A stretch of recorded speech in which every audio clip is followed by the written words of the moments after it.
If you're interested in understanding SMART principles and how these principles will enhance any physical stroke recovery program in your own home, then this video will definitely be very beneficial for you. Hi there, I'm Dr. Kenneth Monaghan. I'm a university lecturer, I'm a neuroplasticity expert, and I'm the author of Lights, Mirrors, Action, a guide for transforming the lives of caregivers and stroke survivors. Now, I'm hugely passionate about trying to develop a stroke survivor and caregiver's home as the ideal place or an ideal place for them to carry out their physical rehabilitation after they've had a stroke. So, as a caregiver, your job is difficult. You'll feel overwhelmed when your stroke survivor is discharged home, as you can imagine.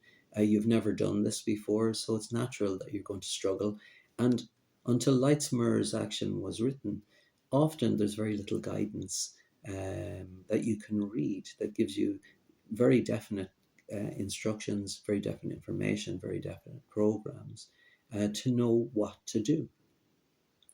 Now, what I'm saying to you is that you will feel this imposter syndrome when you start to try and supervise a program at home because you've never done it before. And that's very, very natural.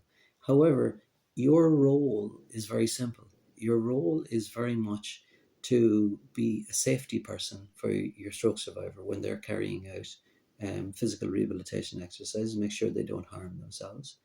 Your role is to educate your stroke survivor about certain principles. And the principles we're going to discuss in a few minutes are the SMART principles.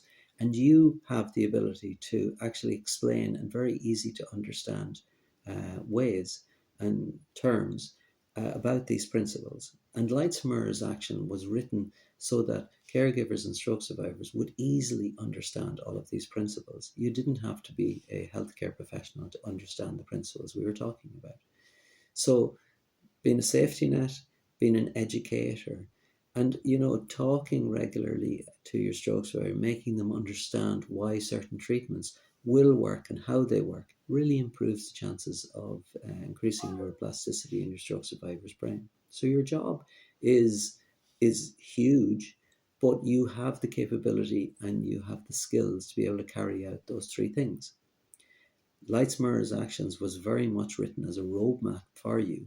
And I'm suggesting that you ask your stroke survivor what goals they want to achieve. We've discussed this in previous videos, and ask them to commit to at least 4 weeks of the initial programs that we discuss, so that they get a chance to know instinctively whether certain therapies, they feel whether that they work for them, or they may instinctively feel that some therapies don't work for them.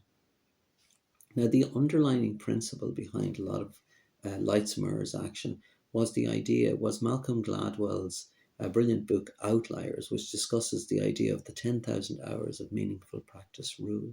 That idea that if you want to become an expert in any area of life, well, then if you do 10,000 meaningful hours of practice, then you give yourself an almost definite chance of becoming an expert. And that principle is applied to stroke recovery in Lights, Mirrors, Actions.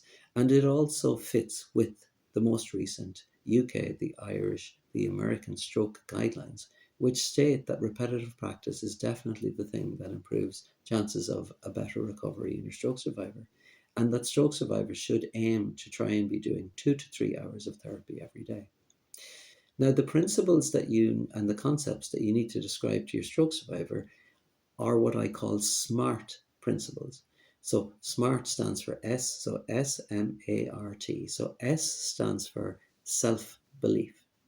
And you're going to explain to your stroke survivor that what your stroke survivor believes in, it determines what chemicals your brain creates within your body. So that expression, if you think you can or you think you can't, you're usually correct. This is the idea that you're going to explain to your stroke survivor.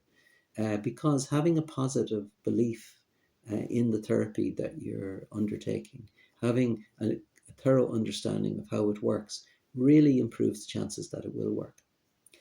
In SMART, the M, so we've said S is self-belief, M stands for measurement. The idea that if you can prove to your stroke survivor they're making progress on a regular basis by doing simple measurements, and again, we discuss these in chapter 9 in the book, you will really motivate your stroke survivor to keep going. There's nothing nicer than seeing that you're making small amounts of progress on a regular basis. So A stands for active priming. And I'll discuss this. I discuss an active priming, the idea that if we prime somebody's brain for success, it enhances the program, the physical program they carry out.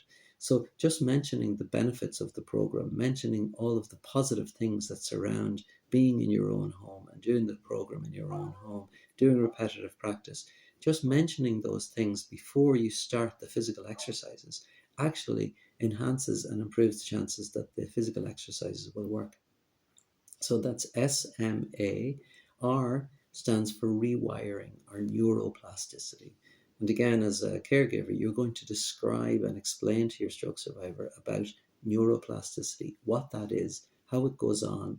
And from having an understanding of this, your stroke survivor will have a much better chance of progress, and it will motivate them when they realize that everything they think, everything they do, everything they undertake changes the brain, the pathways in the brain, creates new pathways. And finally, 10,000, or T stands for 10,000, which is the idea of Malcolm Gladwell's repetitive practice principle. So there's no reason that you as a caregiver cannot do those things.